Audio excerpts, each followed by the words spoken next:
Guys, it's me. I'm back. What's up, party people? We're like, Mads, come on.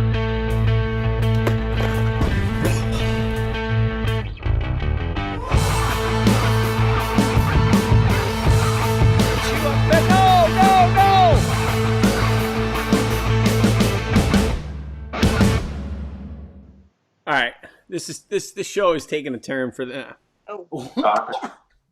What's going on, everyone? Welcome to another episode of Monster Bass Live. Happy Valentine's Day to you and your loved ones.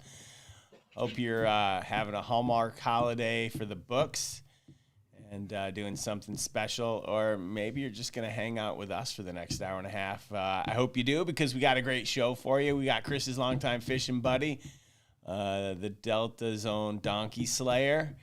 He's going to be on the show today. I want to say thanks to Chris, Raphie, and Fixie for taking time away from, their significant others to be here today. And I'm looking forward to having a great time with you. As you know, I love to start the show off by celebrating some PBs because, let's face it, that's why we're here. We're here to celebrate our love for fishing, learn a few things, and hopefully help you catch your personal best. So let's go straight to the list, and let's get some of these up on the screen. Our first one, we've got Raymond Rodriguez with a 3-pound donkey out of Arizona on a Texas rig. Next up, we got Scott Ellerman on a Strike King Thunder Cricket, 8 pounds, 2 ounces. I can't see the fish because it's hidden in his camo. Let's see. Up next, Philip Turner, 3 pounds, 9 ounces on a crankbait. Says here on my notes that it's a Seeker 6. I hope that's true. Let's see. We got Lonnie Odell, 6 pound, 2 ounces on a, wait a minute, this says Hammerhead. We got a lot of Monster Bass winners today. I love this. On a square bill. And last but not least, we got Kalen Green. Kalen Green with a 6 pound, 11 ounce out of Idaho. So congratulations to all you guys for your PBs. Don't forget, you want to be featured on Monster Bass Live, submit your catches to monsterbass.com/PB. It's really easy. And we're making some changes on the website so that, right now only a few of you are showing up, and I want all of you to show up so that if you do send me your pick, you're going to be the first to know about it, and all your friends can, you can brag about it to all your friends, because let's face it, when we catch something big, we're really excited. And we want to help you be a part of it. As always, I'm hydrated with some Liquid Death. And so, before we bring the guys on, a few notes from last week. It seems that the wheel of prizes and punishments a big hit. I don't think I've gotten more emails than that, although quite a few of you did comment, and I will be the first to agree and to apologize to each and every one of you. I do think that Fix chugging the beer was a really lame attempt at a shotgun. And so what we've done is we've added a second one to the board to give him a shot at redemption. Because let's face it, if he's going to be a part of the crew, he's got to be able to step up. All right. As well as, don't forget, we got to win the chat. So let's see what you guys got. Now, if you're tuning in, if you're not tuning in live, or if you are, don't forget you can consume this wherever you get your favorite podcast, Spotify, Amazon, Apple. Thank you, guys, and do me a favor. If you do like the show, give us the thumbs up. It'll make my Valentine's Day that much brighter. And before we go any further, let's get the guys on the show and see how we're doing. How you guys doing? Hey. Happy Valentine's Day. Happy Valentine's Day. Yeah, it's a day of love, man. This is good. It's good to be here. Yeah, well, the only thing that would make my day better is Rafi's face on my socks. Well, you know, they're coming. I checked tracking. They're going to be there before 7:30, 7:25. Actually, USPS is serious about their tracking. And I think some people have already got the Raphie socks. They do. That's why I was always so excited to get customer feedback. I think some Raphie socks have been in the field. I don't know if Fix has any testimonials that people have sent in, but maybe we have some feedback of who's already got the socks and who's already wearing them, putting them to use. I always want to know. Hey, look at that. Beautiful. Wow, what a view right there. So I know they're lucky socks, Cuban? and they're yeah, I think that's pretty nice. So Yeah, not exactly sure which user sent that shot in, but the Raphie socks are making a hit. People are catching fish. So Well, Chris, by next week, I should have some more testimonials, because provided that this package could get in on time before I leave here, that's going to be my Valentine's Day gift to my wife. God, she's so lucky. So lucky. She's so lucky. She gets to wear me on her face and her feet. Well, you know what? All right. Before we get into our guest today, Raphie, while you were gone last week, I gave an announcement. I'm going to give it again. You know, we're trying in 2024 to really expand into retail. Yes, we are. So if any of you guys out there have a favorite shop that you love to go to, and maybe you have a special relationship with, and you wouldn't mind providing an introduction, I would greatly appreciate it if you would send an email over to. I send it to Raphie or Mark? No, send it right to me. Okay, send an email to Raphie at monsterbass.com. And let him know the name of the shop, maybe give him the web address, and then he'll reach out to you. And, you know, if we get them to care, or if the conversation leads somewhere, we're going to hook you up with $100. And it's our way of saying thank you, because you love the stuff as much as we do. So why don't we all work together to try and get this in the hands of everyone else? So that's what we're asking for a little bit of help for. I just put my email in the chat. Probably the biggest mistake I'm ever going to make. Wow. But email me. I only got one email last week about this, so it could be that nobody knew what my email was. There you go. Okay, don't forget, caller. Don't forget, before we introduce our guest, all of our callers are going to get a shot at the wheel, but we might put you on a little bit of a clock, because I also got a lot of feedback that some of these calls I'm letting you spend too much time on the phone. And I don't know what that's all about. I really like talking to you guys, but seems that I got some mail from people that don't. So if we cut you off, we're sorry. We just want to make sure we get all the calls in. So all right. Not sorry. That's it. So, I'm not sorry. I'm excited to be back. Yeah, Raphie's excited to be like, oh, boop, sorry, T-Rex. I didn't mean to hang up on you. Like, so fun. Yeah, no, it's good. Yeah. So our guest today is a longtime staple in the Delta, fishing community, with a big history of landing some big ones. And Chris has been fishing with him a long time. And he's going to come on today and talk a little bit about some of the baits that he's been making too, because he's been at it for quite a little bit. So why don't we give a big warm welcome? Or Chris, do you want to expand on that? Let me set him up for a second. So I had a call from a mutual friend that's a real estate agent. He said, "Hey, I've got this guy. He's way into fishing. Can he call you to research the lake that you live at?" And I'm like, "Hey, well, I'll do one better. I'll take the guy fishing. Let's just go fish. I want to hang out with this guy." You didn't send him to Ben Nowak?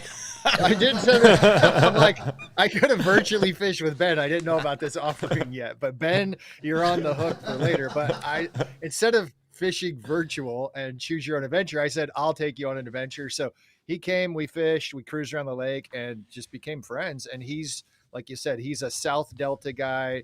The Tracy Bass community down there is just crushing it. Has I think 30 wins on the Delta, something crazy, and has been on this journey of making this oversized bladed jig for 7 years. So we fished together. He's got 7 years of dedication to perfecting a bait that it's actually going to drop tomorrow.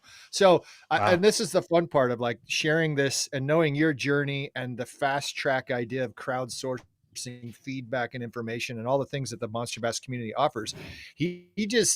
I think there's this side of him, and we'll ask him, maybe wanting to keep it a secret to perfect it for himself on this journey. But at the same time, he's now got it on offer. I just walked across the street and caught a fish with it. We fished yesterday. The water's 46 degrees. We're pulling fish with a huge oversized bladed jig. Is not what you would normally choose this time of year.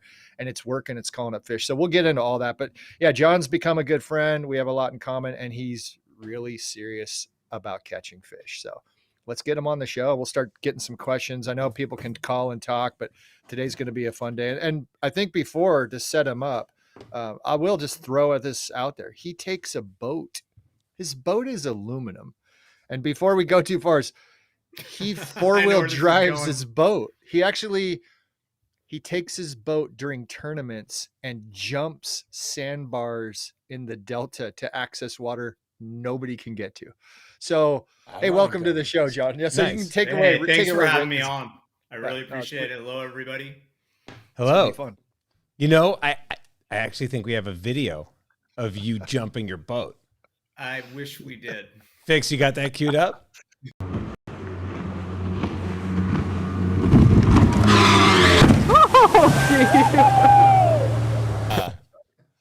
That's awesome. That was me yelling in the background.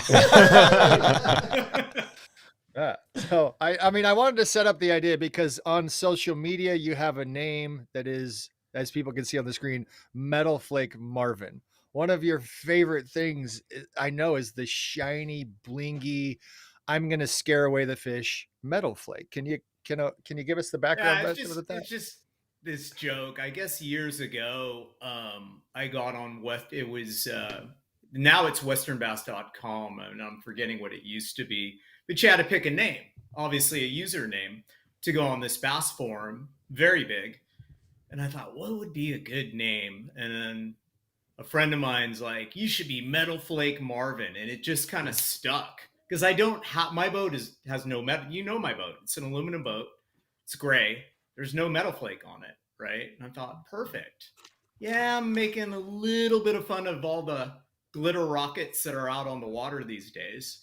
But I just thought, what an appropriate name, right? I mean, I feel like bass fishermen were so caught up in the flash with our boats, our lures, maybe even our clothes. We're very colorful people, to say the least. I like I it. feel like Wow. you need a glittery cape. Maybe. We'll bling him out before we'll Yeah, get a can we make that bedazzle happen? going. Yeah, I know he's got his brand. It's kind of streetwear, cool. We need to add some glitter to his next order of Yeah. socks. So Metal. I'll let you know Call that. it metal. Yeah. Nice. It's all good. So right from the Go ahead. get-go, I heard 7 years. Yeah. And that really stuck out in my head. So you're developing this new bait. You're gonna obviously tell us about it, but it's taken you 7 years. You know, it was okay. So, and I don't want to be too inflated with it, but I wanted to develop. I love vibrating jigs. Mhm. Love them. I think a jig produces a big fish. And I thought, okay, cover water, but with all the hype behind all the vibrating jigs that are out there, and we all know their names, what could I throw that's a little different, quality, that's gonna drive for a bigger bite? So a lot of research, a lot of R&D, and Chris, I think, put it perfectly. You know, developing something that is gonna attract, being a tournament fisherman, a bigger fish, a better bite, right? We're in this game, in the tournament world. It's not how many fish you catch, it's the best 5 fish you catch, right? Yeah. 5 bites, 5 good bites. So I basically came up with an oversized bladed jig, and you can see the blade on it is probably about 2.5 times larger than your traditional bladed jig. And so what does that do? Well, through a lot of research, you know, trial and error, and I'm not saying that I had to do it overnight. What is going to get those bigger fish? Mm-hmm. So is, you know, the vibration, the erratic behavior. I wanted something that was somewhat compact, being that it is a big blade, and you can see, I wanted to have a head that wasn't so big. So that was a challenge. I didn't want to go with lead. I wanted to go with tungsten. But I'm like, I can't pour tungsten. How am I going to do this? So long story short, I learned how to tie wire, and I don't know if it's going to show on the camera, but it's a tied bait, almost like fly tying, but with metal. And so I took lessons from a jewelry maker, believe it or not, to learn how to tie wire. Um, and it took, I'm not going to lie, Rick, it took me a long time because I don't have a background in jewelry. And I figured, you know what? I want something different. I want something strong. I want something of quality. And I researched every element of it, from the blade, the head, tungsten head, the hook, mixing in hybrid between silicone and living rubber. Silicone, I feel, gives me the color palette that I want, whereas living rubber gives me the action of the bait. So it's this combination. And yeah, I probably could have quickened the process quite a bit, but it took me about 7 years to really come up with something. And I also, to add to that, I didn't want it where it was just working for me. I wanted to just give it to people who I respect in the fishing industry, and say, hey, go out and try this. Let me know what you think. And that's what I did. I wanted, I wanted feedback that was kind of not from my side, being, it's going to be pretty subjective coming from me to say, oh, my bait's the greatest. Sure. But handing it to, say, like Chris, when I said, Chris, I do this bladed jig. Let me know what you think. And I just gave him one and said, and Chris, you can talk about your experience with it when you first fished it. Well, yeah, I can tell you, I'm because I love monster bass and the idea of getting a box with baits that I don't normally use. I love to challenge myself. I don't want to become stagnant. I do that in a lot of different arenas, whatever my life is, whether it's a different sport, fishing or whatever. I like to learn. And I think I may be the wrong subject to answer this subjectively, because I know, John, a lot of people are like, that's a musky bait. That's going to be great for catching pike. It's not really a bass bait. But when I saw it with a glide bait background and liking bigger baits, I'm like, awesome, let's use this thing. And I think the first thing I said is, do you have a white one? Because I was so excited. I'm like, I'm going to smash this, knowing the fish in the Delta and knowing the chance to use it for striper. And the lake I live at, I catch a lot of fish on either a bone or a white bait. I wanted a white one, and I was amazed. I took it out. You gave it to me, and I took it out specifically a day before a local tournament. And I went in one little cove and I caught like 5 fish in one cove. And I said, okay, putting that bait away. I'm going to use that in my tournament tomorrow. I was that convinced with how good the bait was. One, because the fish hadn't seen it, I think it's an interesting piece for people that are using baits. It's like the evolution. When Rick gets excited about a bait, if a bait is new, it's new to the fish. It's like, oh, I've never seen this before. You have fish that have been around for millions of years. The evolution of a fish, if it's new and it looks enticing, whether it's making a mat or it looks like food, you're one step ahead of the other anglers. And also, the action that blade gives it is second to none. And I think that'll lead us into a discussion of trailers. But that's my initial response was, I just wanted to put it to the test. I love getting new baits. I love seeing that pressure of having a friend hand me a bait that he's worked on for 7 years. Mm-hmm. And Rick just asked the other day, the open source information. Hey, I got this new buzz bait. I want to put it in the hands of people, because getting the feedback from the entire Monster Bass community, what a cool opportunity to get feedback from so many people. And that pressure you feel, I really love it when somebody gives me a new bait they're working on, to give them honest feedback of, yeah, this is working, this isn't working. I enjoy that opportunity. So that my experience may be different, because I think there's so many naysayers that get comfortable seeing a bait like Rick. You're seeing this, I think, probably for the first time. And I know there's other, John doesn't know, you're okay with other people sharing names like the jackhammer. And it's all these discussions of baits and blades and trailers, other brands. You're this unique Monster Bass brand that you're okay to share other people's brands. You're seeing this for the first time. What's your thought of seeing a bait that's that big, that's really nowhere on the market? Yeah. John, could you do me a favor? Could you hold that up again? So here. Yeah. So talk to me about the way that the blade is connected to the tungsten head. Like you said that is hand tied. Yeah. It's basically 300-pound test.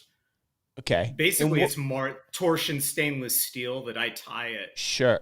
And what does that do? How does that change the behavior of the bait as compared to, say, it's something comparable from Z-Man? Okay, so my thing again, I can't pour tungsten. So how do I take a tungsten head Yeah. and attach it in a configuration where everything's going to be complete? It's going to be stout, robust, and all the above, Mm-hmm. and I can interchange. I thought about doing the traditional way where a lot of people out there who make their own bladed jigs are pouring lead. Mm-hmm. I said, hey, I'm gonna go beyond that with using either 1 ounce, 3/4 ounce, half ounce, where I can tie it. And again, with the angles that I'm using and different things, it provides for a different action. If you see it in the water, and I don't know if you have that footage of the the bait underwater. It's very, very erratic. It's the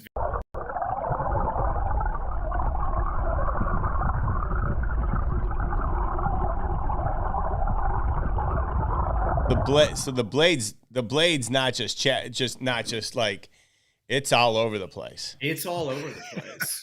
That's yeah. So It's think of it. yeah. I was going to tell you, John, that was what caught my eye. I laugh because that's how I try to make a bait work. That a bait, if you imagine a crankbait, gets bit on deflection. If I'm fishing a crankbait through open water, I become the deflection point if there's nothing to hit it off. I do the same thing with a spinner bait. I throw a spinner bait, I may rod twitch, I may lift the rod. I'm doing all these things to activate the bait that's just swimming through open water. Most of the time, people think of a bladed jig. The grass comes into play so much where it hits the grass, it pauses, your rod tip snaps back, it's pulling it, all this extra action. John's bait does that kind of by itself. It's like it's has a mind of its own. It's a spaz. It's crazy. And calling it chaos, controlled chaos, it really does something to the fish's brain where it's a really cool conversation of, is the fish coming after it because it thinks about the bait and it wants to eat it, or is it Sure. coming after instinctually, it's not making a decision, it has to bite it. And I think that's a cool piece of watching this bait, watching how a fish follows it. And we'll talk about that in a little bit, because we had distinct differences of fishing yesterday. I think partly because of trailers, and this bait is calling fish no matter what. I've seen it on live, sonar. We got 30 feet where a fish is coming, and it hears this thing and it feels the water movement and it comes to it. Then now is what's going to make it eat something. So it's fun to have a new bait hit the market like that, and to have the opportunity to know the person and then have this discussion here about these new baits. Cause I know, Rick, you're involved in this all the time. It's this idea of, you got this new buzz bait, you're sourcing information from people. How do you make your buzz bait be different enough to get it into those tackle shops, to get people to catch fish and to find that confidence in it? So I think that's the enjoyment of going down this road of, I don't know if I would invite the donkey slayer on here if it didn't catch fish. I mean, that's just the honest side of it is, hey, John, it's cool you have this bait, but I can't catch a fish. The difference is I'm catching great fish. I can just tell you, I fished with John and Wendy Wednesday. This one single bait caught one fish. I put the second biggest fish in the weigh scales that night. We won money. Look at this bait, won me a couple $100 with John. Like, we filled up the boat with gas, and it's like, we were stoked. But to have that happen is like, and then he's got stories he can tell you. He's like other guys in the tournament. And I think, John, instead of me talking, can you give us just a brief history of some of the tournaments that have already been won using the Donkey Slayer? Yeah, and so again, I know a lot of anglers on the Delta, a lot of tournament people, and I've been semi-showing it around, and I gave it to an individual, and he looked at it and said, yeah, kind of, oh, wow, it's big, it really different, it's a tide bait, it's kind of untraditional. And he was a diehard, he definitely a vibrating jig. Without mentioning names, he used No, mention it. It's okay. No, it's okay. Jackhammer guy. He's a jackhammer guy, and he says, I'm comfortable with the jackhammer. Well, long story short, they went out and they fished a tournament. Midday, they didn't have a very good bag, and the one bait I gave them, they were a father and son team. The son, who I gave the bait to, said, I'm going to try John's bait, and the father was like, what are you doing? This is not the time to see if this thing's going to work. They had about a 12-pound bag for 5 fish, and it immediately went to 20 pounds with this particular color, kind of a crawdad. You can see the blade has a crawdad style or reddish, pretty profound profile. Actually, it was more like this. I take it back. It was even. How many strands on that skirt? Okay, so I don't do strand. Everybody asks me that, and I do it by weight. I usually do about 5 grams of strands, and then people say, "Why is that?" Well, living rubber comes in different thicknesses, right? Silicone's pretty standard, Rick. But living rubber you can buy in different thicknesses. So I do my kind of measurement through weight as opposed to strand count, or let's call it thread count. I don't know if that makes any sense. And a lot of people have been having me do custom baits. Like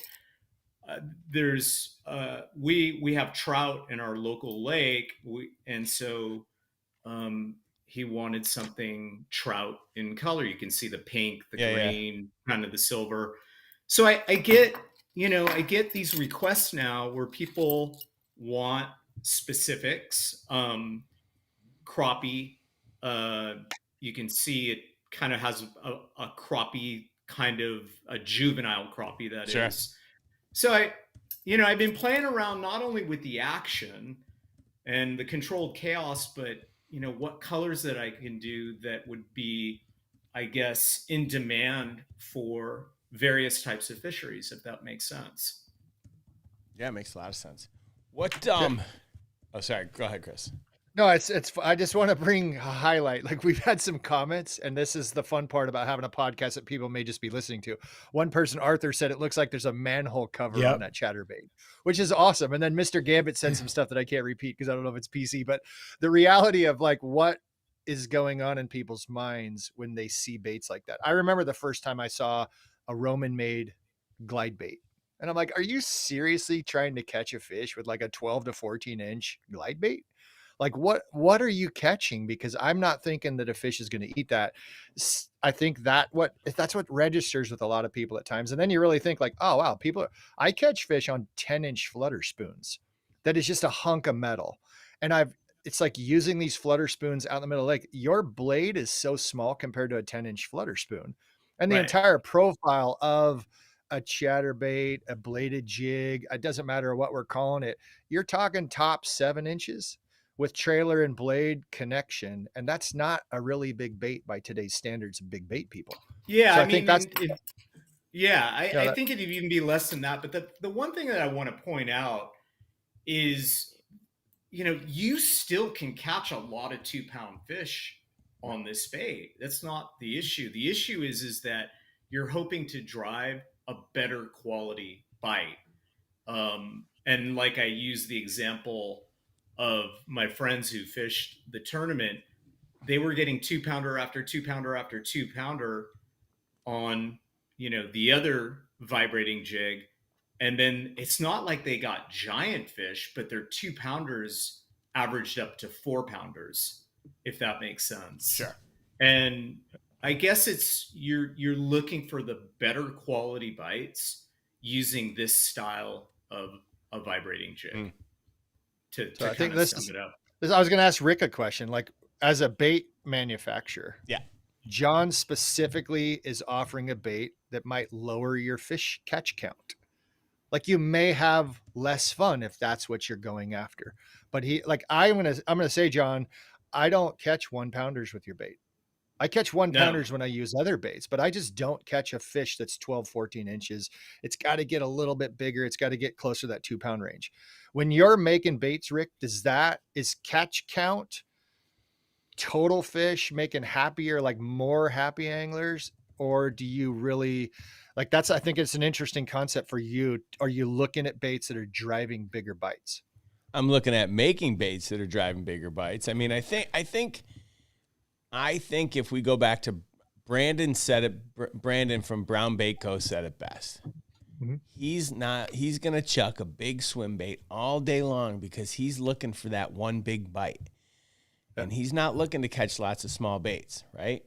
And I think right now where we are, Monster Bass in its stage of its brand. We're trying to build out our arsenal of baits, and we've chosen to focus on the baits that we need to for the masses, right? We need the medium diving, crankbait. We're not looking to make a giant swim bait right now because, quite honestly, I couldn't afford to put it in everyone's box. Now, that being said, I've got some samples over here of some big swim baits that we're looking at. But where we're at today, we're still focused on the masses. But I do see the need, and I do see why people want to throw something where, it's not about the numbers, it's about the type of catch, for sure. I think that's a good point. You may want to talk about our experience yesterday that when we were out with the Donkey Slayer, we caught a number of fish, which you can do, but they were quality fish. Mm-hmm. And so it's that in between. It's not that you're going to get the one bite. You'll get multiple bites, but you're just hoping for a better size caliber, for lack of a better way of saying it.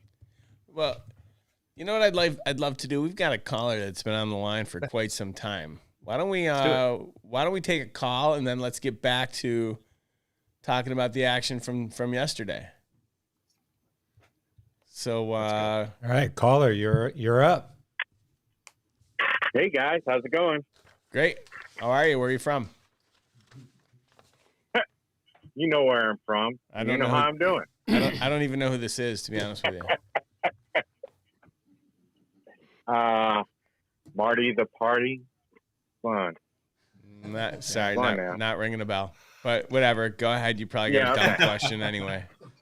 Oh man. I mean, after all, it's Valentine's Day. We gonna let him spin the wheel? Yeah. Here, let's just get you out the show now. Damn. All right. Congratulations. You won some crap from my garage. Next caller. Oh. Yeah. No. Go ahead, Marty. I'm sorry.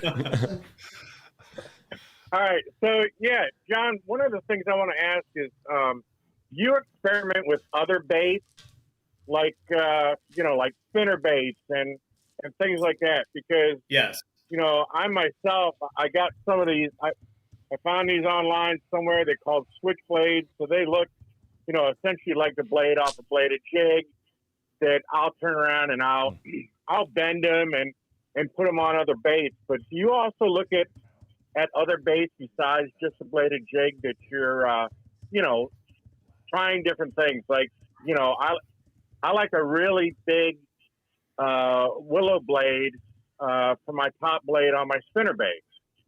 Do you do stuff like that also? Absolutely. I mean, to give an example, I'll use this. The red blade on this particular bait. I love the red in that. And that was from the old Chrome Speed Trap. It's a crankbait where it was a chrome black and red crankbait. And I remember back in the day fishing the Delta, how well that would do on sunny days. So I'm like, how can I grab something from this bait and then incorporate it into my bladed jig? So there are parallels. There's crosstalk. There's all these things that I guess carry over into designing a bait. Yeah. Can you show us the blade again? Yeah, absolutely. Yeah, show us that blade. I want the audience to see that, because and tell us how big that blade is again. Well, it's 2.5 times the size of your traditional standard vibrating jig. Yeah, right? put it back up, because we had a bunch of new people tune in, and I really want them to be able to see that, like, the blade on this jig is massive. It's bigger than a big bladed chatterbait from Z-Man, and the unique thing is that it's hand tied onto the tungsten head. So this thing's a beast. And I'll add, it's 3/4 ounce, 1 ounce. He does do half, but we're fishing 3/4 and 1 ounce bladed jigs all day long.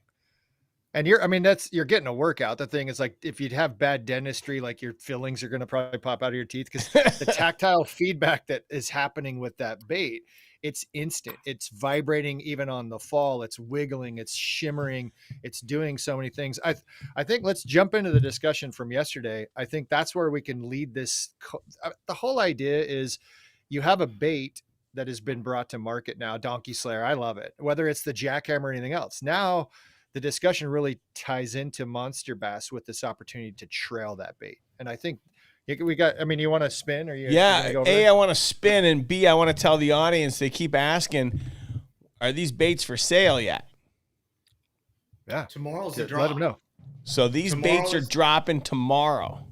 At Metal Flake Marvin on Instagram. And I have 50 baits to release. I'm releasing Ivory Thrash. Or sorry, wrong one. Okay. We're going to put it in the chat for everybody. Yeah. Yep, it's already in there. Amazing. Thank you. It's a polished blade, white head, kind of a chartreuse white.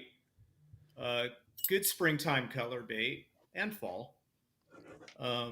Excited to see how it goes with the audience. Who are you spinning the wheel for, Rick? Well, I'm spinning the wheel for Marty. You already spun it for him. I hung Marty up got on him. short change. I don't know. No. We didn't hang up on Marty, did No, we? I think he was gone. That's why we're keep talking. All right, Marty, I'm spinning the wheel. Don't worry. It's exciting. This is the prizes and punishment wheel. Yeah. I literally won crap from my garage again. This thing's rigged. I mean, Marty won a rod last week, so we'll just donate some crap from my garage to Monster Bass Cares and move on. Is the Donkey Slayer on the wheel? Because I know that John was talking about giving one away. So yeah. Yeah.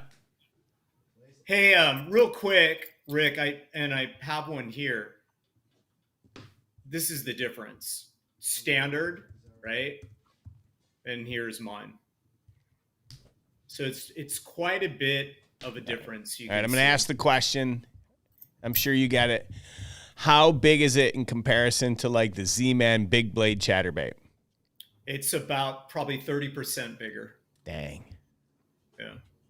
Dang. 30% bigger. The vibration, when you reel the bait, and Chris, you can attest to this, it side kicks, it's up and down.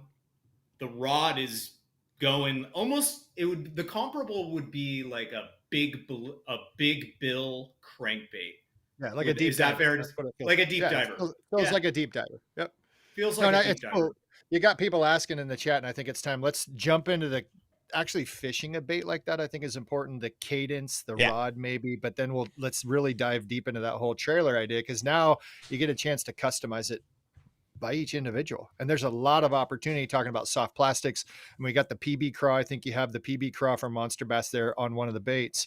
I do. When I fish this, and I was just like, John and I were fishing yesterday for a couple hours, and we just wanted to see of what the bait would do in this. I mean, we're talking 46-degree water, Northern California, pretty clear, but there's a little discoloration because of the recent storms, and not the normal time of year you'd be drawing to throw a bladed jig. And so we started fishing in the shallows, and I got a fish. And I'll just tell you, so this is what I love, and I say this all the time. This right here is something that I would not normally go to the store and buy. So I got the perfect plastics right here. So I got KVD. So I've got this trailer that came in a box. And I have connections to other brands, but I have this caffeine shad that came. And I thought, how cool is that to have an opportunity to put a trailer like that on this bladed jig that I normally wouldn't buy. And I wanted to find an application that bait. And Rick, do you remember which box that was in? I don't know how long ago it was. Okay. But it was, Strike King Takeover, whatever it was. I have this at my house now, and I have a chance. I'm like, hey, in my mind, I'm thinking, I don't want to have a lot of kick. I don't want a lot of extra tail. If the fish get interested in this, they're going to come over, they're going to see it. Nothing on the back end is going to be kicking them too much. I wanted to downsize. I'm thinking bait fish, they're following it. So I put on a bait that I normally wouldn't have even bought at a store. And I started fishing, and I'm throwing and I'm reeling, and all of a sudden I go to kind of lift my rod at the boat and to lift the bait up to recast, and a fish grabs it. And I catch my first fish yesterday. I was like, this fish, it liked the different action, the retrieve of when that bait was swimming horizontal all the way across. And then as it went vertical, I caught the fish. And so I caught that first fish, and I thought, okay, it liked the action, but it probably wasn't super committed to eating that until it did something different. So then the rest of the day I was fishing with a standard retrieve, and then I would lift my rod tip. I would fish down to the bottom. I'd rip it up off the bottom. So I was doing kind of an erratic retrieve. And I think I caught 5 pretty good fish that, what was it, John? Maybe 15, 16 pounds. Yeah, And it was conservatively 16 pounds because you had a pretty good kicker in the back. What's the biggest bass you ever caught on one of these? Well, the biggest bass, I think the most proud, I caught a 6.5 smallmouth on it in Lake Michigan. Woo. And yeah, I was Ben Nowak helped you? Ben Nowak helped you? I don't know. I don't even know who that is, but no. Oh, good friend, Chris. Yeah. Way to go. Friend. Hey, Ben's got a market. Ben is what I was talking about, John, the choose your own adventure fishing with a guide somewhere else. Ben's the guy that was bringing this to market. All right, pie to the face. Pie to the face. But largemouth about 8 pounds, 8 plus, multiple 8s.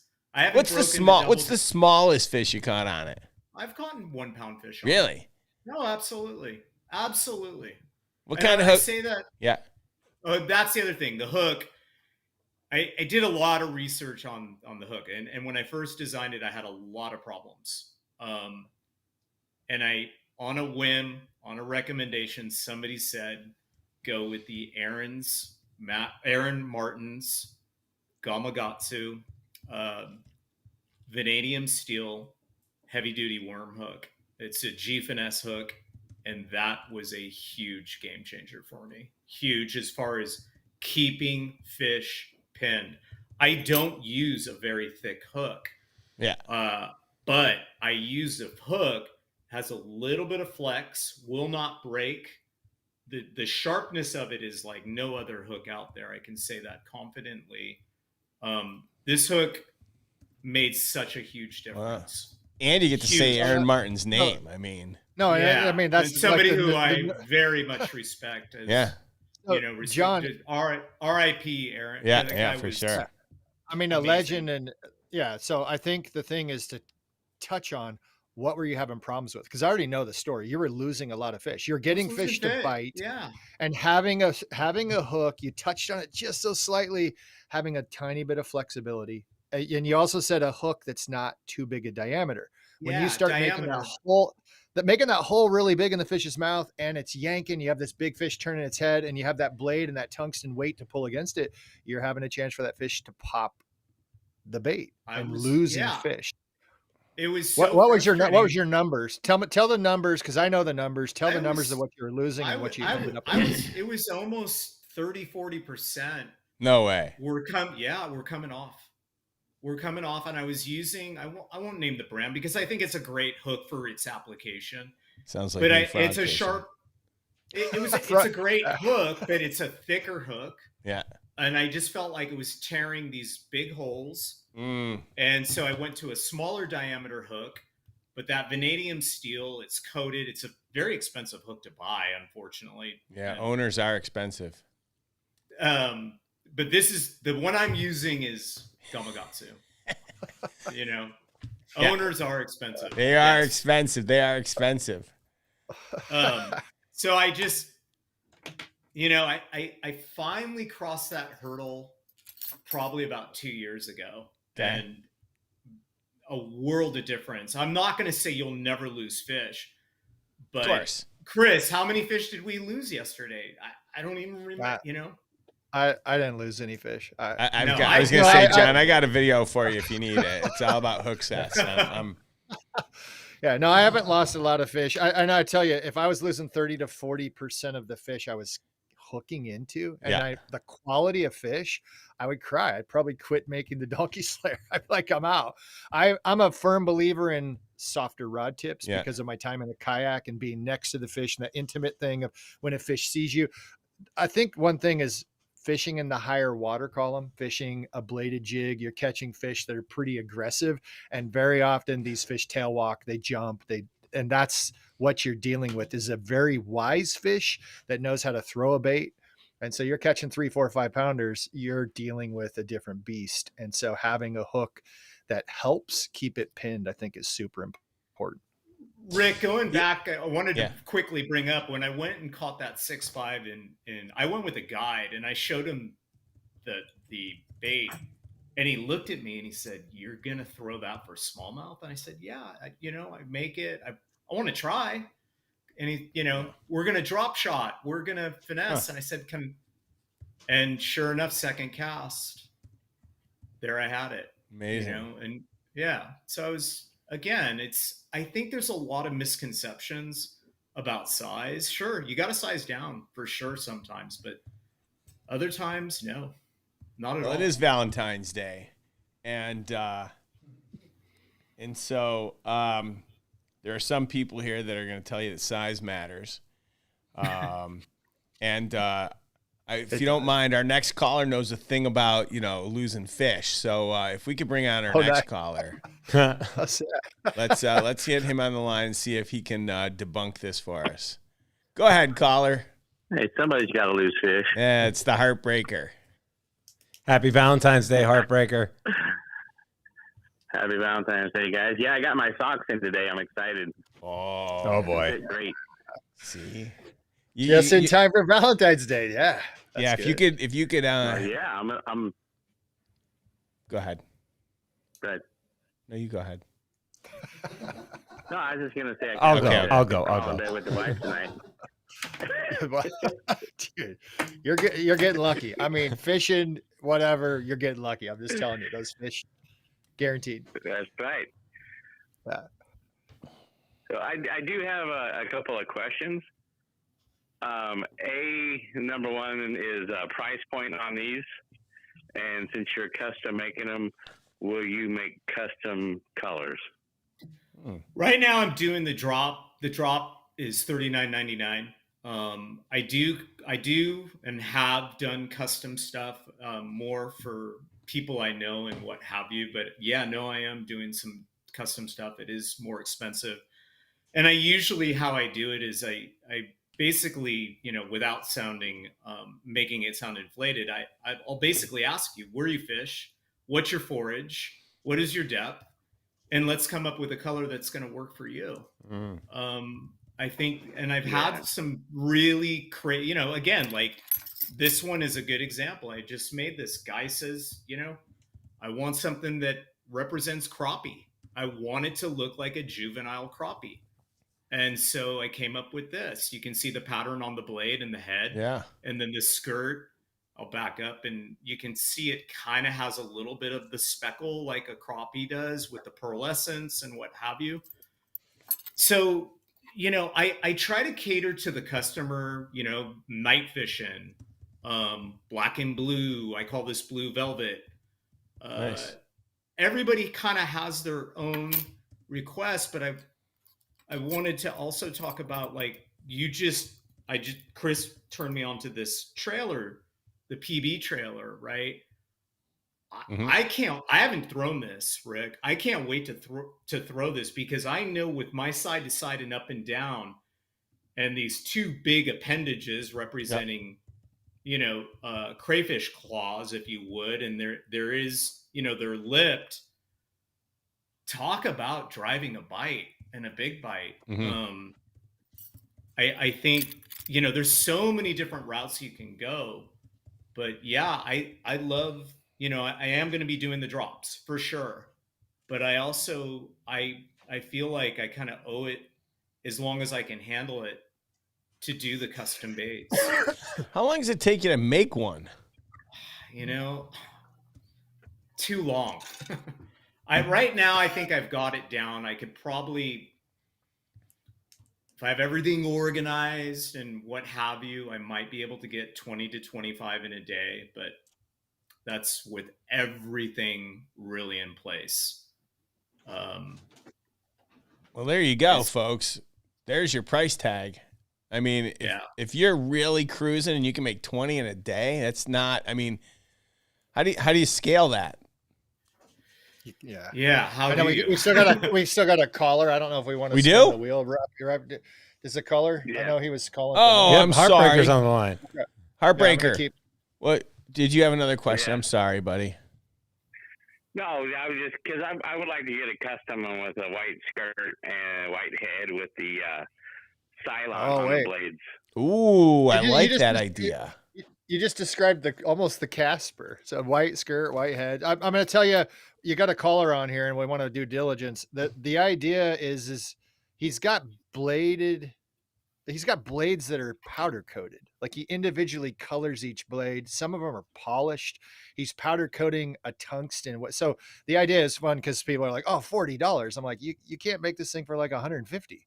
Like it's spirally wrapped wire. Yeah, The amount of work goes into one of these things. To think that it's expensive as a $40 price point, you're putting in the work that some bait builders are getting $200-$300 for a swim bait that may have less time in their hands.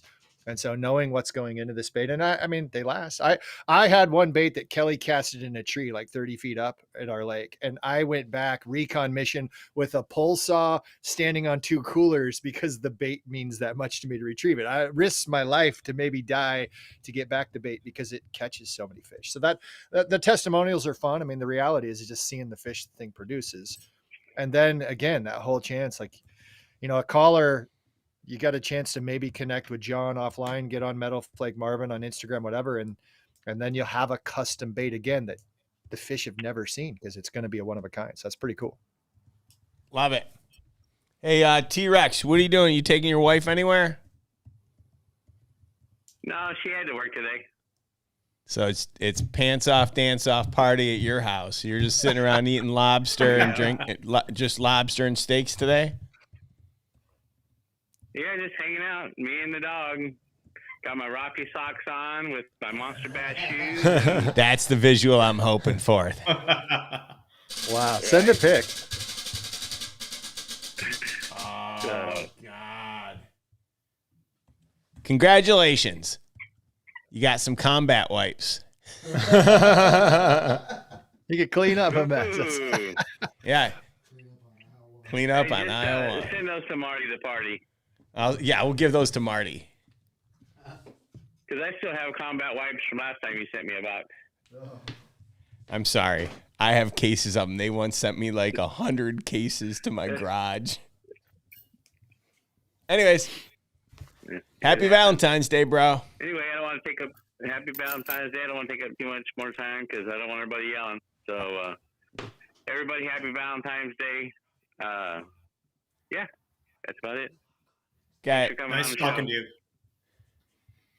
See you, T-Rex. And he's gone. Who's up? Well, before who's up, we have a little poll going. What's that?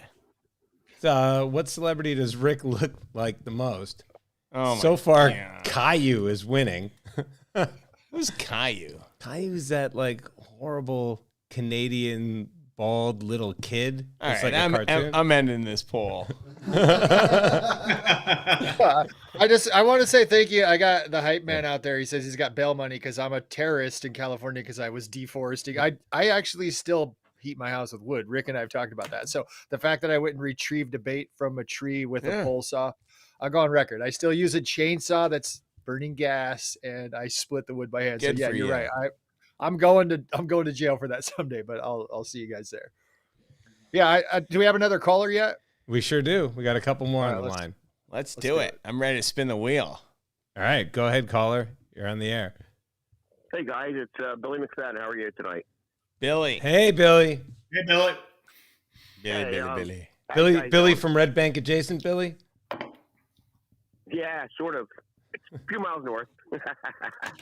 Hey, seriously, a couple weeks back, Marty did me a big favor and Monster Bass Cares. I just really wanted to give a big thanks to you guys and Marty from the bottom of my heart. I was choked up. I was going to call him when he did it, but I couldn't do it. I got hit with some bad news, and not to change the subject and make this happy show go south, but Tell me. it really touched me. You guys are awesome. Tell me. I want to hear it.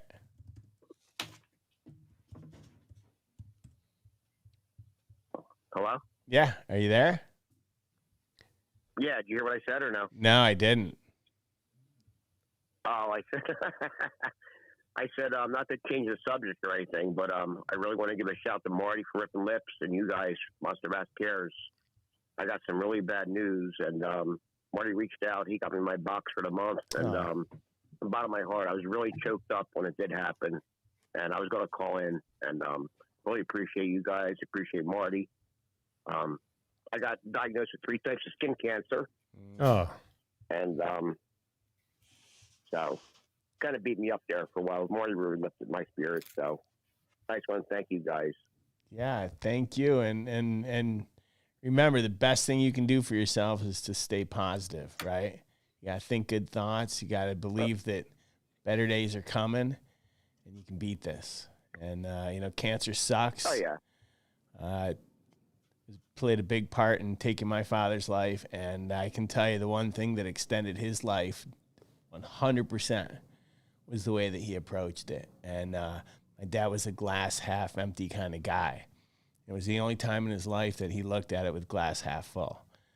And so the only thing I can say to you besides, that we're all wishing you the best is that just, believe that you got this, and we're out pulling for you, man. I got 3 kids that are 17. I won't stop. I won't quit. You Good. know? Good. Love to hear that. But like John was saying, though, with the spinner baits, with the bigger blade, as a kid, we used to experiment. My dad used to get mad at us because we'd rip his spinner baits apart, and we'd get Pepsi cans or Coke cans and cut up a bigger blade, and they would attack them.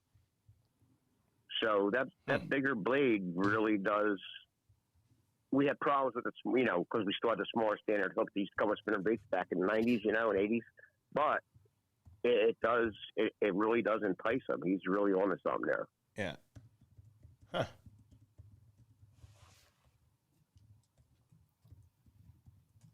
I can't wait to try them. Yeah, the bigger blade. Go ahead. Sorry, Rick. No, go on, John.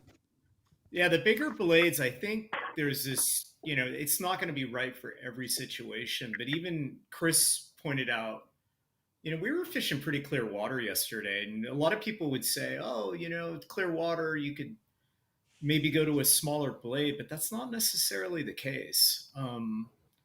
I find that, again, it really depends on the conditions, of course, number one.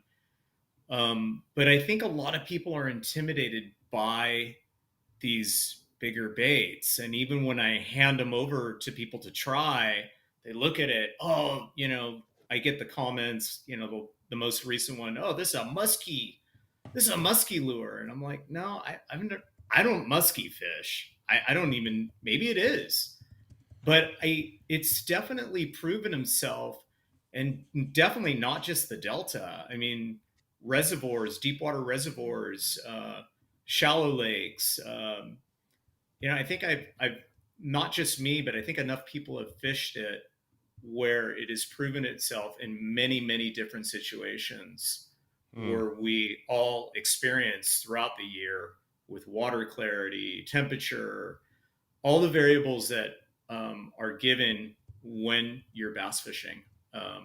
It seems like there are no 2 days that are exactly the same, but I find a lot of times I can apply this application. I'll play with colors. Chris was playing with your trailer yesterday that he got in the box. He was outdoing me. I was using a different trailer.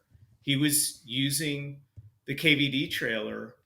And again, he adjusted. I didn't. I stayed, to what I thought was going to be right. I caught fish, but I didn't catch the size nor the numbers that fish, I'm in the front of the boat and he's in the back of the boat spanking me. Yeah. So we should have had some money on that. No, I know. I mean, well, I don't, before let's make sure we take care of the caller, and then let's jump into that discussion of trailers. I think that's important. All right. What I learned, though, modifying baits back in the day, that when you're really skunked, like a high pressure lake, yeah, and you throw something out there that you just make up out of the blue, you're going to nail a big bass. You're not going to catch many, but you will get a nice lunker every time. Yeah. And we still do it today. Good. All right, now I'm going to spin the wheel, and when I do, whatever you win, don't forget to email us at marketing@monsterbass.com. Okay? All right, bud. Thank you. You ready? Yep. You want a 3-month subscription to Monster Bass. Ah, that's rad. Holy crap! No. Yeah. Are you serious? It says so on the wheel. I just looked. Wheel doesn't lie. Will never lies, dude. Yeah. Your monster Jumping the bass pool. is going to keep coming. That's way cool. Yeah. But you have to get all of the boxes to Marty Lawson. Okay, that's fair. That's fair. He's a great guy. Well, it's questionable. I mean, you guys he so does much. have G14 clearance at the Pentagon, so we do get to hang out in the same G14. circle. Yeah, we got G14 clearance. Wow. Thanks for calling in, man. Feel better. All right, guys. Good luck. Have a good night. All Thank right. you. Appreciate you. Yeah. All right. Bye. Oof, do you see that wheel? Man. Dude, that way that stopped right on the 3-month subscription that doesn't So even exist crazy. anymore. That's pretty cool. Yeah. Wow. Truth That's be pretty told, cool. I remember when Marty told us that he was doing that. He said he had a friend that was having some troubles and couldn't keep his subscription, so he extended it. And now you just took care of it for 3 more months. That's pretty cool. yeah, truth be told, it landed on combat wipes. That's awesome. We'll throw those in for good measure. Yeah, for sure. Yeah. I think let's jump into this whole trailer discussion. I think Okay. this is a cool piece where it doesn't matter if we're talking Donkey Slayer, it doesn't matter if we're talking Thunder Cricket. Let's talk trailers for a minute, because this is the fun part about my excitement really for Monster Bass, to be getting soft plastics. I know Monster Bass has their own soft plastics. You're crowdsourcing some names and some different baits. Trailers yesterday, just talking yesterday specifically, I chose a trailer in my mind that was more swim bait oriented. Not a lot of action on the back end, and not a boot tail, more like a fluke. And the reason I think sometimes in the winter, if a fish sees something, if they're going to follow it and they come over and then they see there's just so much action, I just think, like, what is a fish eating? Under 50 degrees, most crawdads should be in the mud. We have crawdads that are still out because we have river water, really cold river water that comes into our lake a lot. So we still have some active crawdads. But in my mind, I'm thinking bait balls. I'm thinking wintertime. I'm thinking fish are probably feeding on something swimming that's shaped like a fish. So I try to downsize into a fish shape, and that's why I specifically went with the trailer. John was fishing. I don't know which bait you were using, but I think you were fishing with more of a crawdad style, maybe a pit boss or something, and it had a lot of action. And John was getting more followers following his bait to the boat. And I think that's an important piece to key into, is what's going on with your bait. Not so much of like, am I just catching fish, but do I see followers and trailers? Are they being mesmerized into, I'm schooling behind this, but I'm not committed to eat it? Sometimes it's the cadence. Sometimes it needs to hit with a deflection to get them to commit to the bite. But other times it's, I don't like the trailer. And that's what the fish is telling you. If they keep following it and you're changing the cadence, you're twitching, you're hitting things, and they still don't commit, I believe it's the trailer more than I believe it's the color. Now, to articulate even more, John, and I think the color's super fun. And I want to talk about this as a bait builder with Rick and you. Like, the colors, you have to offer a lot of different colors. Like, Rick, you have a blade bait, I think, that has like 7 or 8 different colors. I do. Go ahead. And do you think, is that for the fishermen or is that for the fish when you're making that offering to the public? Well, it's changed over time. Yeah. Because I'm not I need to stay in business too. And so I need to make sure. I'll give you a good example. We recently bought a company, and we're going to talk about it, when it's all done, said and done. And we had to analyze. Like what Rick's going rogue with the tease. Yeah. What we had to analyze, like the color selection and what people are buying. And I'll be honest, it's very different from what you would like from the colors that you'd think that people might buy, right? And so it made me question like my own baits. And so I went back and I looked at like some of the seekers, and I thought to myself, what colors are the ones that people are buying, and it's all over the map, right? Like the stores will tell you, retail will tell you, you got to have these 8 colors, or because you got to have the main ones that are, you know, the green pumpkins, the watermelons, the June bugs, and all that other stuff. And you got to have the threadfin shad. You got to have, you know, the bluegill and all that other stuff. But it's amazing what happens when you put out a color that just looks totally different. And I think to John's point, when you throw out a bait that they haven't seen the action before, or they haven't seen the color, they look at it and they're like, well, what the hell is this? And so I think it's important to have like a nice mix of colors. You got to have the mainstays that the retail wants to have. And then I think you throw in a couple more, but I don't know that taking the approach that Zoom has taken, where there's like 50 colors of every bait, makes a lot of sense. And especially for someone like John, right? Like there's no way to do that. He's custom making those things. So. Yeah, and I think that was like this discussion of color versus trailer, what's making the fish bite, what's not. People are like, oh, I got to change the color because the fish are trailing. I think, first off, John, I don't remember exactly. I was catching fish yesterday and you were using a bigger trailer. And then I think you changed to something more similar. Didn't you downsize to like a grub? Yeah, I just went to a grub. You know, yeah, I was using the basically a crawdad style pit boss. And again, I love this as a trailer for the vibrating jig. And I sized down, and then, you know, I started catching. And again, you know, Chris put it perfectly. We're fishing wintertime conditions. It was cold. The water's cold. We pick up the fish. They felt like ice cubes. Right. So there's 2 things to consider. There's 2 really important things. Maybe 3, you know, the color of the trailer, 1, the color, size, but the sink rate it's going to provide. So this is going to sink the bait quicker than, say, something where you have these big flat, these are thick. Yeah. These are going to, you know, it almost acts like a rake in the water. They say props rake in the water. This is going to rake and maybe keep the bait higher in the water table. So those are things to take into consideration. What Chris was using was allowing that bait. Correct me if I'm wrong, Chris. So, it was getting down. So this is why I'm fishing off the back of the boat, and I'm fishing a lake that I've lived at for 8 years, 9 years. And I said specifically to John, right over here is a fish that I kept losing with one of my sons. It would break us off. It's a big fish. And I didn't catch that fish yesterday, but what I did is I know there's a deep water spot. It's off the end of a dock. It's about 20 feet deep.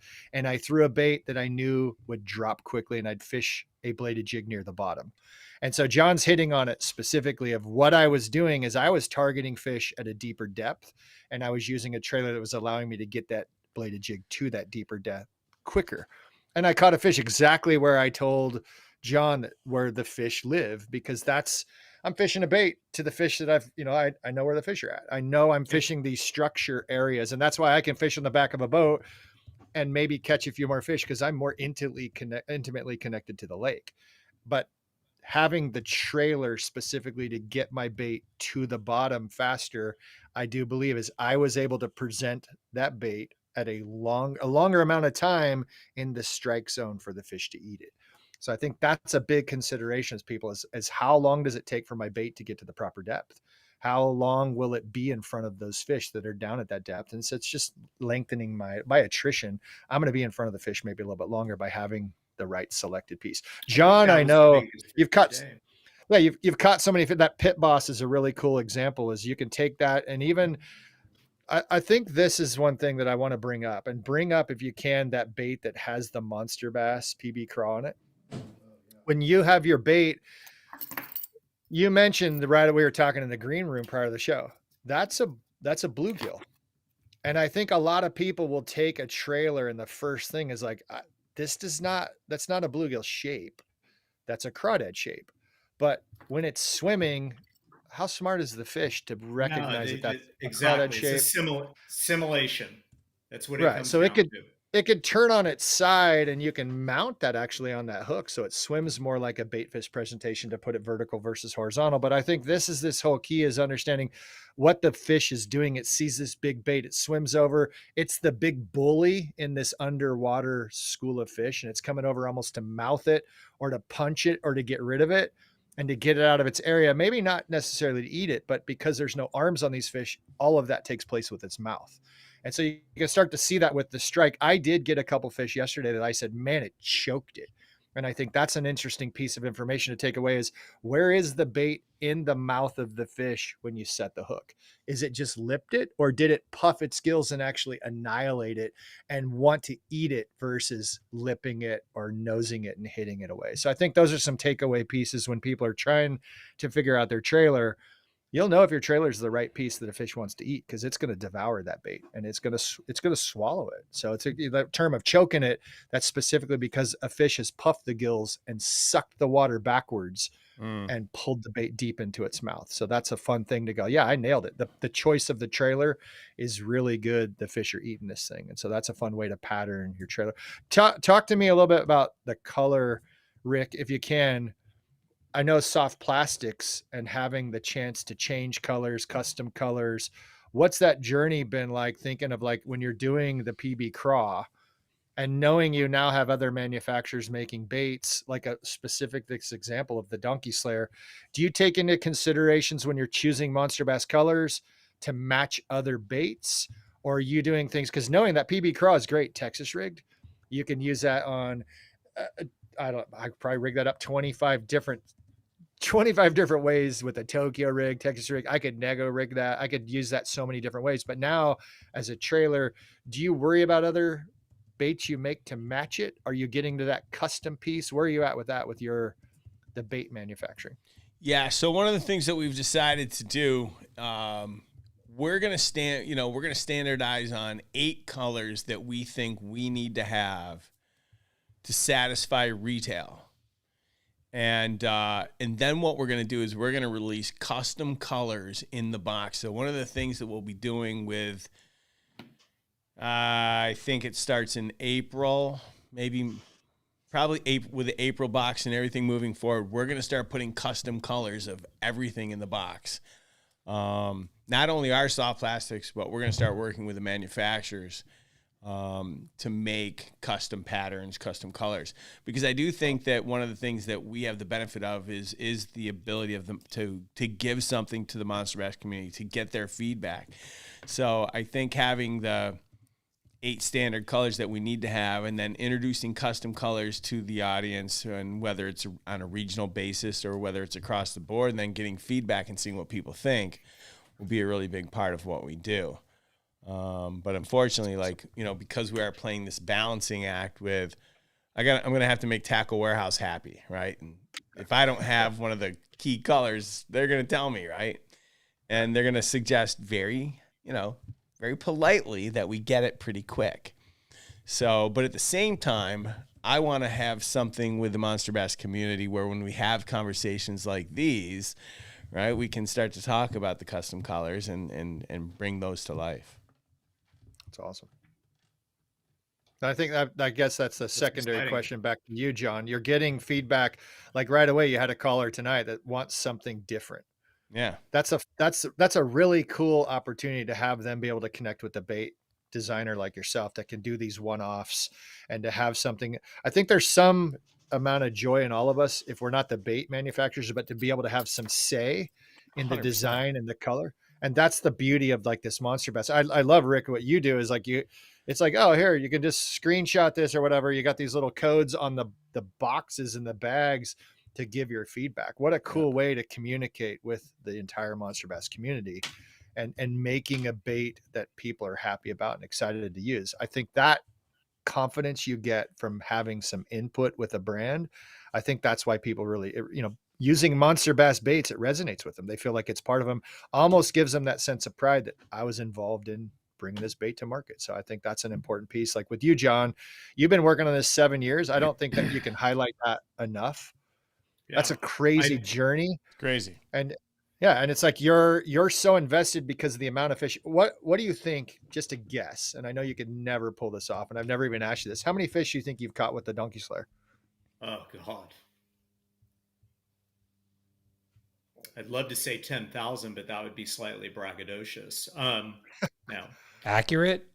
Not accurate. No, I would say this. I mean, 5,000 plus is a big number.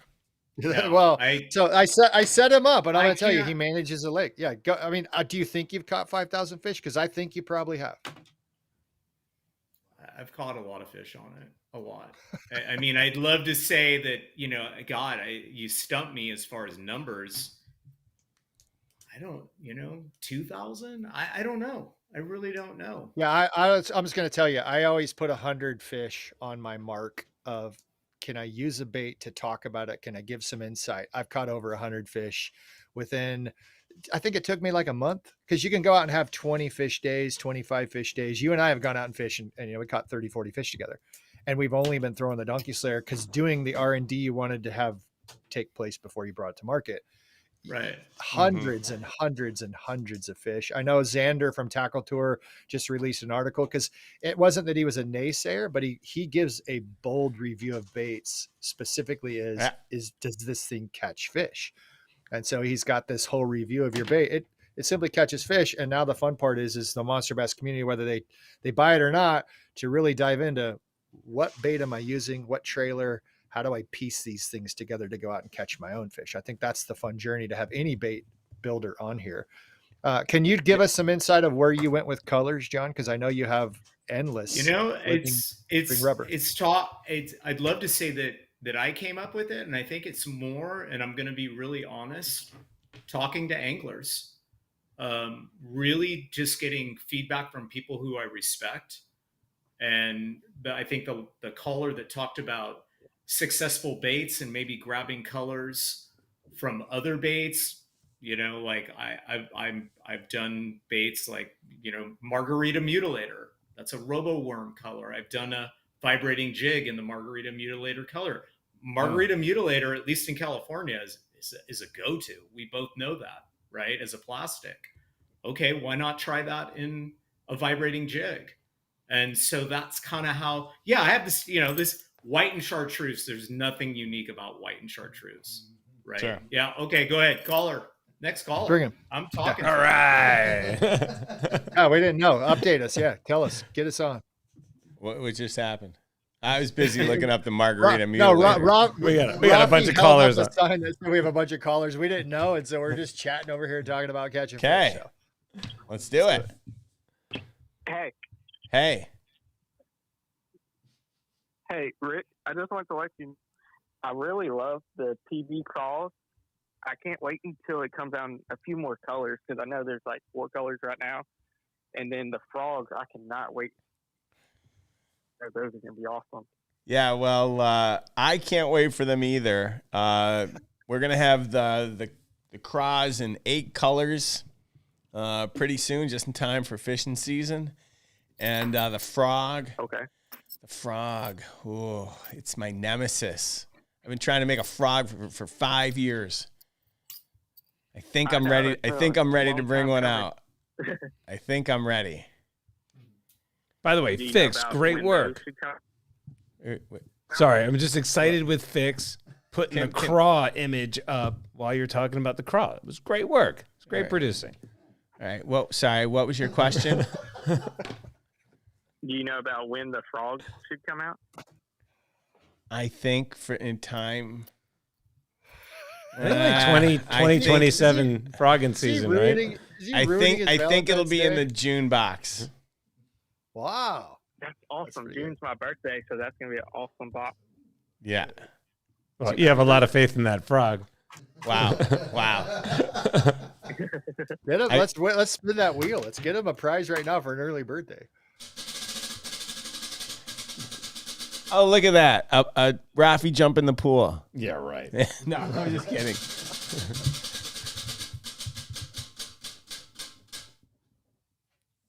I love it.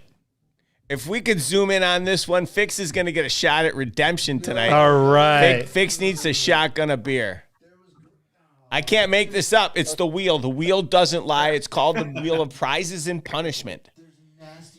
So listen, I don't drink beer. Go grab one and redeem yourself in the eyes of our community. I'll get one. Fix, you sit here. I'll get you a beer.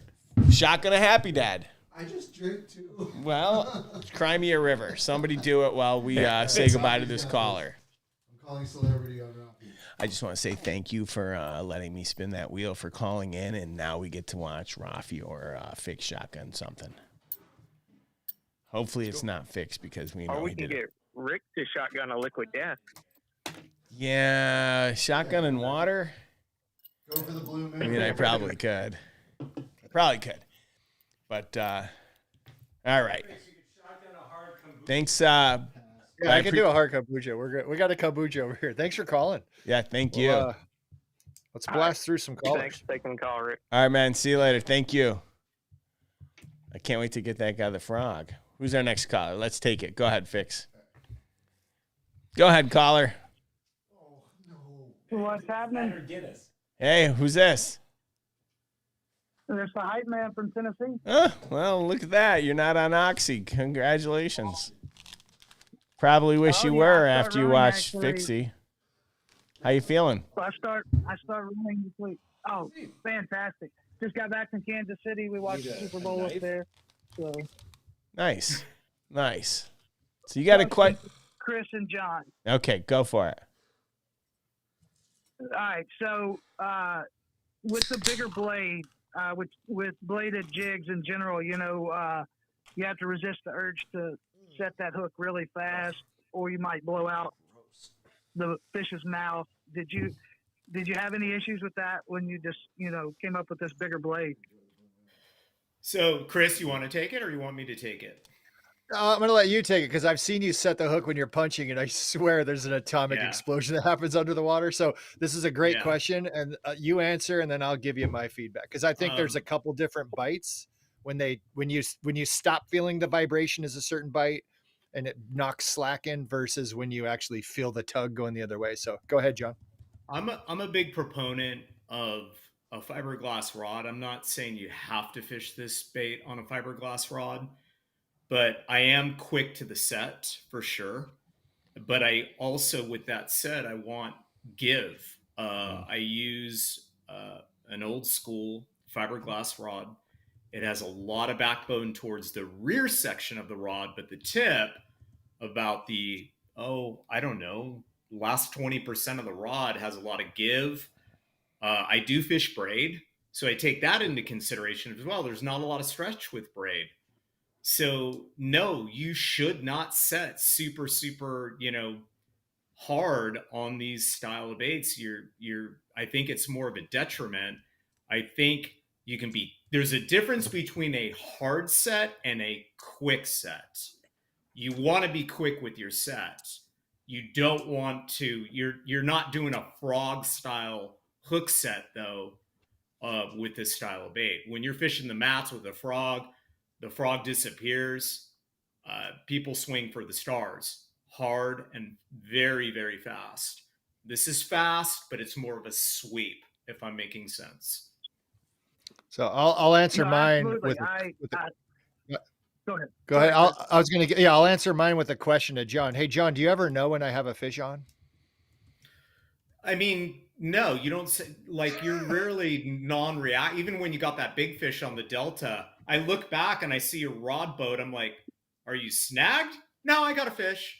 Oh, then I need to get the net, And so that part of it is I'm using a 7-Eleven kind of a swim bait, soft action, like you're saying. It's really a rod that I trust with the tip. I know it's going to hold it, but at the same time, I'm really keyed into a reel set from stripping fly line and strip setting. So if I feel the different bites, I will make sure there's definitely no slack. I know I have the bait and the fish now on reel, and I do a sweep and a lean. And part of that is trusting the hook, trusting the penetration ability of a sharp hook, knowing your bait is you got to penetrate. These fish are big, and you think of the jawline. So I'm setting it, like you're saying, sweeping longer and reeling at the same time rather than a quick snap. I do believe a big blade and a tungsten weight could pop the jaw and I could snap it right out of its mouth. I definitely lean into it and I allow it to take a little bit of time, but I hope that answers it pretty detailed, because I think that's an important thing. You've got to get that hook penetrated, but it doesn't have to be a quick snap and a quick jerk. It's more of a gradual process in my mind that I'm taking place when I'm reeling it and sweeping that big long rod. No, that's perfect. I mean, you know, and Chris, the only reason he doesn't know, the reason you don't react, because you've caught so many massive fish, so it's just another day of office for you. So. No, I always tease, like it's just my job to catch a fish, and then I got to let it go, and then I'm supposed to go catch another one. So I love the celebration that some people have. I think part of it is, you know, like part of it, I'll tell you, is I used to do a lot of conference calls in my other job while I was fishing in a kayak. And so I learned to catch fish quietly, which was kind of a fun thing. But yeah, no, I'm right there with you. I get to work remote, so I go fishing. Yeah. And I don't celebrate it until it's in the boat. Like I mean, half the job is getting it to bite. The other half is fishing it correctly and landing it. So no, that's the whole next piece. Give him something. We got the donkey slayer. You got a bait on there. Prizes are coming. As far as trailers, I've moved to like sniper flukes, so I just like that action from the single tail. I like action from single tail too. Hey-o. And congratulations, you got yourself a $25 gift card. Sweet. All right, guys. Well, I'll jump off here so you can get to some more folks. Great. Right, send us an email at marketing@monsterbass.com. We'll get that out to you. We're going to give away one of You these got it, donkey Robbie. slayers one of these days. Maybe to the last caller. How many calls you got on that line? Oh, we got 2 more. Great. One of these 2. All right, let's give it to the first one, not the second one. Well, I can't see the screen, so let's take this call. All right. Go ahead. Going, guys? How's it going, man? Yeah, hey, it's Chris from Rockland, California. How are you? Good, Chris. How are you, man? Pretty good. Hey, I'm just kind of getting back into bass fishing here. I do a lot of trout and saltwater tuna and stuff like that. But and I like the custom colors. And if I was going to throw this, what type of setup would I use? Great question. That's a good question. And line weight, rod, really good stuff question. like that. So and there is some personal preference, but I think it's safe to say I would probably go with at least a 7-foot rod. I've had people go up to 7.6. I personally fish a 7.5, 7-foot 5-inch. Ratio retrieve. I really like the slower reel, 6.4 to 1 reel ratio, even lower. You really don't need to go super fast with this type of bait. Line weight, I'll say this for starters, Chris. I would probably, if you're going to fish braid, I'd probably go between 40 and 50 pound braid. If you're going to go mono or fluoro, I'd probably go conservatively minimum 15 pound. If you're fishing heavy cover, maybe even up to 20. I use braid, 50 pound braid, and I go to a leader, fluoro leader, 17 pound fluoro leader. You know, again, everybody kind of has their own, and I fish a glass rod. There's delay with a glass rod. So when I set, there is a delay. The glass gives more than graphite. I purposely want that. Not everybody has that mindset. There are a lot of people, very successful people, fish 100% graphite, but know your reel ratio, know your line. Braid does not stretch. Mono and fluoro stretches, mono even more so. So if you have a lot of stretch, maybe you can compensate with the graphite. You know, again, it's a matter of matching all your tools. Can't go wrong. Again, even some of the there's so many great rods out there right now, I think, that would accommodate this style of bait. Reel ratio is kind of a big one. You really don't need to be past 6.4 to 1 on the reel ratio. Chris, would you agree with that? Yeah, I don't retrieve it fast. It does well. It doesn't burn out, but yeah, I'm with you. I use a bigger rod. I use a 7-Eleven. Like I said, I'm casting this thing a mile. I love it, but I'm 6'5", so a 7-Eleven doesn't seem that big to me. But yeah, you nailed everything on the rods and line. I use the same setup. I'm using like a 50-pound braid. I use 15 a lot on the line. I have pretty good confidence in the line for the leader, and yeah, no, gets the job done for sure. That's a good question because that's not something I didn't address. And I appreciate that. Yep. I mean, I just got like six combos I use, so I'm gonna have to up my game a little bit and buy some new stuff. And hey, when you spin that wheel, I'm a big Wheel of Fortune fan, so spin that thing off the wall and win me a donkey slayer, huh? Well, that's really dependent upon how many of those combos included lunker sticks. Wow, that's I mean, I'm sure the lunker stick. We got the perfect rod set up. I'm waiting. Chris is gonna have to order some lunker stick combos from Monster Bass. Definitely got the right rod. Wheel I will. of Fortune. Look at Vanna White. You look good. Yay! He spun it. There's a pretty long delay, so. You want a donkey slayer? Ah. Oh, no. Did I really? All right. Yeah, I can't make this up. The wheel doesn't lie. Let's see. Awesome. You really did. I mean, Merry Christmas. Right. That's Happy Valentine's Day. It's Yeah, Valentine's Day. Yeah, it's Valentine's Day. Nothing says love better than giving Sweet. somebody Happy a donkey Valentine's slayer. Day, you guys. All right, man. Thanks for calling. Yeah, make Thanks, sure Chris. to email us at marketing@monsterbass.com, and we'll get your prize out to you. My wheel's already broken. Right on. All right. Thanks, guys. Cool. Cheers. Thank you. Woohoo! We gave one away. It's a successful show. Let's see if we can ruin it. Speaking of successful show, What? we got our last caller. Great.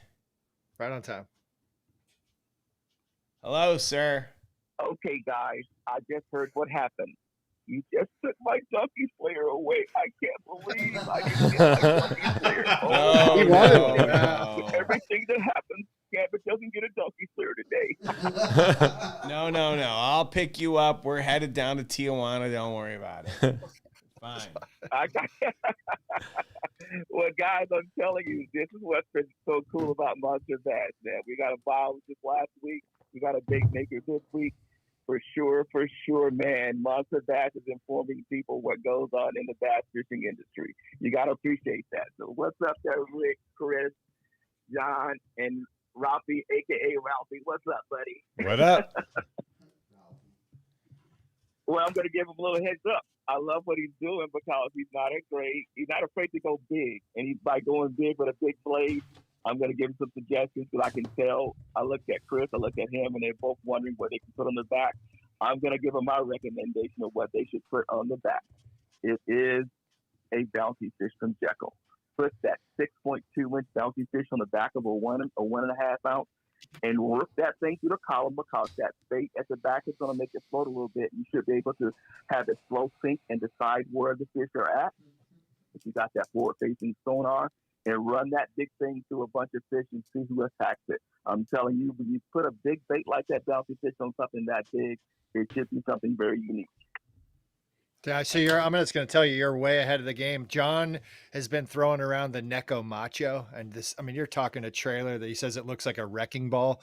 So you're throwing out some gold there, because if you're going bigger, don't be afraid to accentuate it with your trailer. See what it does, especially if the fish are really aggressive. They're feeding up, or they're this pre-spawn. We're going to start talking about this, the pre-spawn, those smart fish that are needing to eat the big meals. They've been around 5, 6, 7 years. Throwing something big on the back of a big blade like this, you're going to catch a really big fish. So you're spot on. I love the suggestions. Agreed. Well, that's what I'm hoping, man. So Rick, Ralphie, you guys got to buy me one of those things and send it to me, man. You got my address. I'm going to put it on you guys and send you one. Okay. Done. No spin? No All spin. right. It sounds like he just bought a donkey slayer for him. He wants one. All right. Donkey. All right, good work. Good work. You know, Monster Bass got a VIP list. They do? Go ahead, spin it. No, I just got you a Donkey Slayer. But if you were on the VIP list today, you would have gotten a text from me with buy one, get one free Whopper Ploppers and more. Yeah, I'm telling you, man, I love that, Rick. If you're on that VIP list, you got to be on VIP list. If you're not on Monster Bass VIP list, guys, you're losing out. Rick loses his mind sometimes. He gives you a Whopper Plopper with the VIP list stuff, and the guys who are new, who haven't been on that VIP list, get on Rick's VIP list. That is a way to save yourself some money, and Rick gives out cool deals all the freaking time. That's why we love what he's doing here at Monster Bass. Thank you. And to get on it, all you got to do is text VIP to 46083. That's the number. That's all I know. All right, Master Gambit. We'll see you later. Thanks, Gambit. Happy Valentine's Day. All right. Well, that was great. That was great. That's all our callers. We made it through. We made it through. All right, so for everyone that's made it through, tell us again, the big drop's taking place tomorrow. Tomorrow night. Tomorrow evening, 6 o'clock. Instagram is at Metalflake Marvin. DonkeySlayerUSA.com.